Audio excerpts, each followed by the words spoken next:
and I'm going to read Caps for Sale, told and illustrated by Esfer Slobodkina.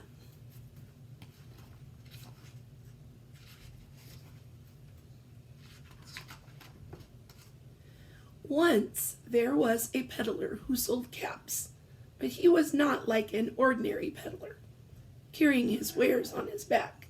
He carried them on top of his head. First, he had his own checked cap, then a bunch of gray caps, then a bunch of brown caps, then a bunch of blue caps, and on the very top, a bunch of red caps. He walked up and down the street, holding himself very straight, so as not to upset the caps. As he went along, he called, "Caps, caps for sale, 50 cents a cap." One morning, he couldn't sell any caps. He walked up the street, and he walked down the street, calling, "Caps, caps for sale, 50 cents a cap." But nobody wanted any caps that morning. Nobody wanted even a red cap. He began to feel very hungry, but he had no money for lunch.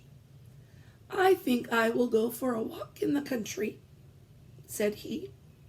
And he walked out of town slowly, slowly, so as not to upset his caps. He walked for a long time until he came to a great big tree.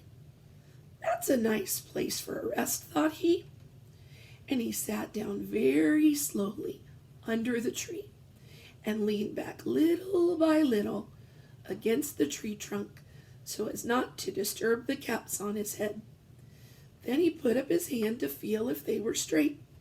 First his own checked cap, then the gray caps, then the brown caps, then the blue caps, and the red caps on the very top. They were all there, so he went to sleep. He slept for a long time. When he woke up, he was refreshed and rested. But before standing up, he felt with his hand to make sure his caps were in the right place. All he felt was his own checked cap. He looked to the right of him. No caps. He looked to the left of him. No caps. He looked in back of him. No caps. He looked behind the tree. No caps. Then he looked up into the tree. And what do you think he saw? On every branch sat a monkey. On every monkey was a gray or a brown or a blue or a red cap. The peddler looked at the monkeys.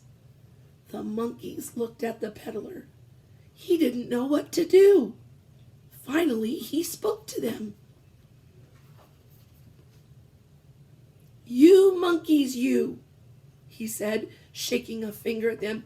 "You give me back my caps." But the monkeys only shook their fingers back at him and said, "Tss, tss, tss." This made the peddler angry, so he shook both hands at them and said, "You monkeys, you, give me back my caps." But the monkeys only shook both their hands back at him and said, "Tss, tss, tss." Now he felt quite angry. He stamped his foot and he said, "You monkeys, you better give me back my caps." But the monkeys only stamped their feet back at him and said, "Tss, tss, tss." By this time, the peddler was really very, very angry.